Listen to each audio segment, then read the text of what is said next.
Hi guys, welcome to Origin and welcome to an episode of YouTube Aesthetics that wasn't originally planned to be part of the series. This video concerns, for starters, BionicDance, Nanny715, Serahon06. You probably know what discussion I'm talking about, and also my last video. BionicDance made a video called Atheist Repetition. I had pre-recorded an almost identical video on one of the 2 days where I mentioned I'd recorded quite a lot of videos. So I uploaded mine on the same day. The YouTube user Nanny715 then responded to BionicDance with 2 videos. The first makes a point that to say that theists are engaging in poor thinking or bad thinking is condescending, and there are better approaches. And the second follows a comment exchange with BionicDance, which simply clarifies the point, and she makes it clear that the video was simply to try and make BionicDance's approach more effective. The YouTube user Serahon06 then responded to these 2 videos by saying that yes, it may well be condescending, but it's true, and that some people require more than a logical refutation of their argument. That's not going to be enough for them. They need to be effectively shamed into questioning their own beliefs. This shame is achieved through calling them stupid, saying that they are bad thinkers, etc, etc. Now, having made an almost identical video to BionicDance, I want to respond to both Nanny715 and Serahon myself. So let me take you back in time just over 2 years. The year is 2009, the month is February, and the amazing atheist, TJ, made a series of videos called Ownage Fortnite. Not long after the first video, a mini-drama occurred, which I played a significant role in. I'm not going to go into the details of the drama because I promised a while back that I wouldn't ever go into this again. A debate arose. One side was saying that Ownage videos are destructive, that they do far more harm than good, and that you don't need to resort to insults in order to make your case. The other side said that we tend most often to deal with people that, when their position is logically refuted, still cling to it. So it requires something else. It requires ownage. It requires, as Serahon said, shaming them into questioning their own beliefs themselves. So this discussion is very much not new to me. First, for Nanny715 and anyone that might think as she does, I know that the video was specifically aimed at BionicDance, but since mine was so similar, I just want to make the clarification. I'm not suggesting what TJ was suggesting on Ownage Fortnite. I'm not suggesting we just look around the internet for people to pwn. Certainly if someone comes to us, we can make our videos debunking their arguments, and we can do it in our own personal styles. But what I was talking about was debunk the claims of the Bible, debunk the claims of the Quran, debunk creationists, debunk Christian scholars, debunk Islamic scholars. Basically keep the discussion going so that we don't end up leading new theists, ones that have just joined YouTube, to believe that there is no discussion and that they have won, if you like. Now to Serahon. You correctly said in your video that, when logically refuted, some people still hold on to their position. But, on the other hand, there are also some people who, when their positions are logically refuted, will change their position. I've lost count of the number of times I've done that on YouTube myself, and certainly lost count when it comes to my greater life in general. Time for story number 2. On the 22nd of February 2009, I made a video called Argument Rebuttal Without Ownage, in which I make a response to the YouTube user MissMetal333. Her story, if I remember the details right, is that she came on to YouTube with a friend of hers called Waffles McDuff. That was his username. She was a Christian, fairly fundamentalist in their beliefs. He was an atheist, and they basically came on YouTube to duke it out between them. Being during Ownage fortnight, this was open season on really anyone with a dogmatic position. Miss Metal 333 got trolled to hell on her channel page.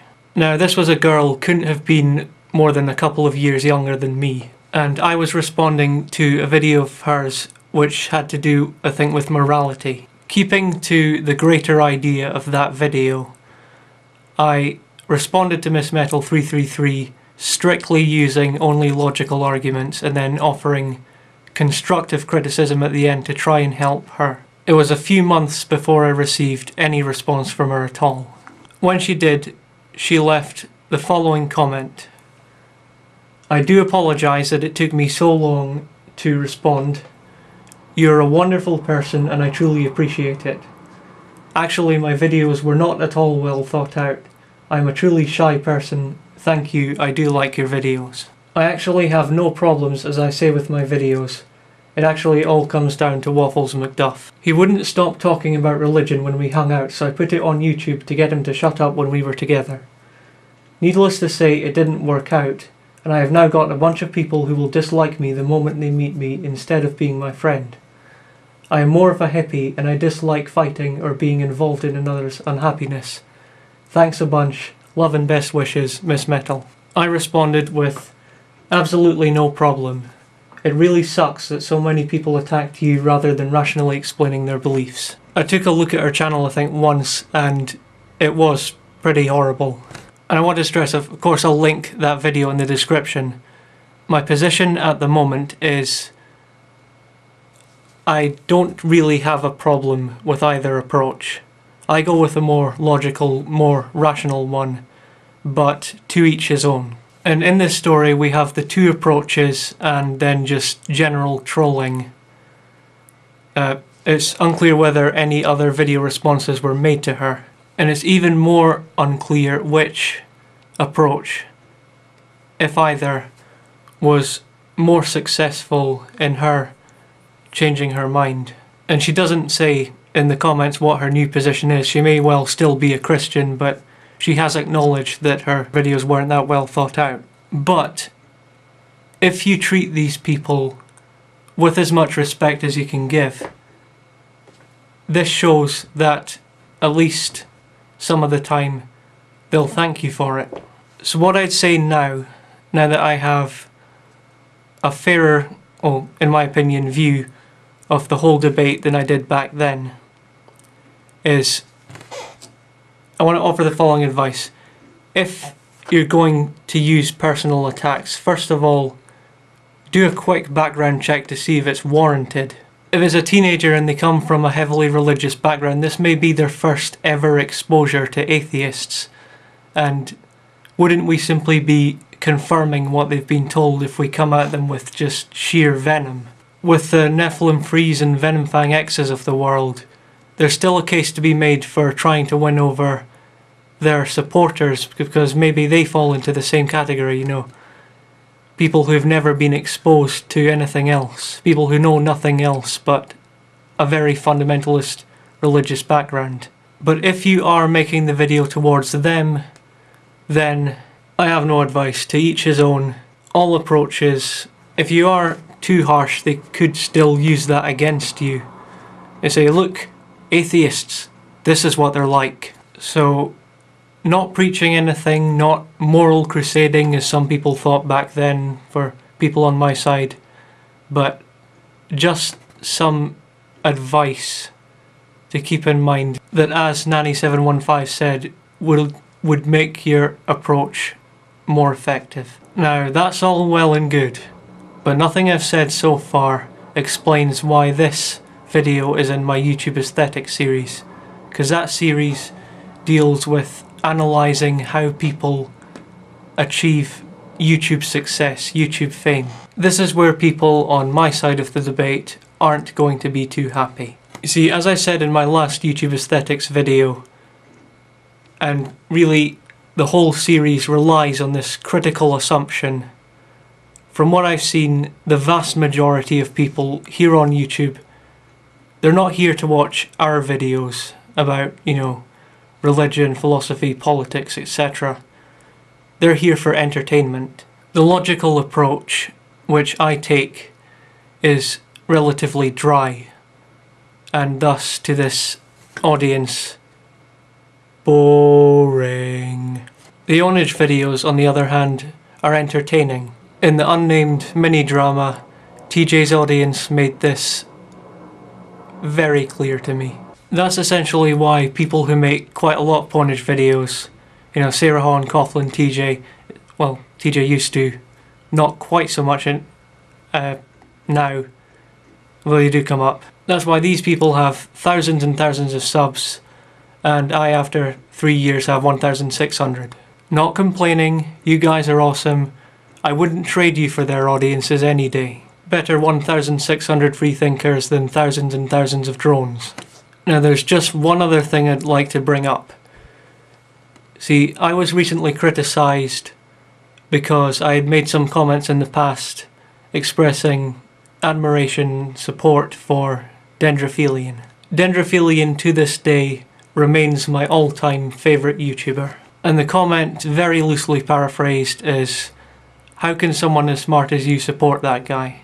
Now I'll leave the smart part for you guys to decide, but let me explain. You see, pretty much every Dendrophilian video I watched, even though he had this kind of manic persona going on, was extremely substantial and had a point. The Miss Metal 333's response, as with all videos made in roughly the same time, were filmed on that shelf up there at night time. I don't use that camera angle anymore because I don't like the way it looks. I like this far better, and it's kind of become an iconic feature of my channel now. Well, not sure if iconic's the right word, but you know what I mean. And back then I was kind of loosely ripping him off. The jump cut thing is just because I can't string together tons and tons of sentences. It just turns out a really crap video, as you'll see from my earliest listed works on my channel. But there are very, very bad attempts at humour in those videos. I have trouble watching quite a lot of my videos back, but those ones in particular I just can't stand. To be honest, I don't know why most of them are even still on the channel. But anyway, the point is, Dendrophilian's manic persona worked for me along with the substance. It makes his videos more interesting than they'd otherwise be, appealing to the vast YouTube audience that I described. The vast majority YouTube audience here for entertainment. There's even videos that don't look like they had any point at all, which do. For example, the video Scientific Proof That God Exists was dismissed by quite a lot, if not most people, as just trolling his viewers. Since he shut down and reopened his channel, and so a lot of his videos were deleted, I don't know if there's a mirror made of it, but it basically went like this. God exists!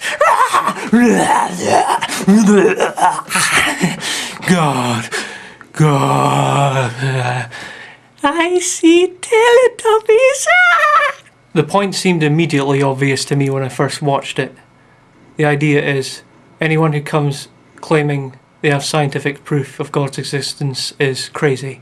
Now, the criticism was that Dendrophilian's position turns people off as well. But 1 year into his channel, at the peak of his popularity, he had 9,000 subs. 1 year into my channel, I had 200. What you have to argue is that Dendrophilian's approach is 45 times more repulsive than mine. I don't think fewer than 200 people took him seriously. Thank you for watching. Goodbye.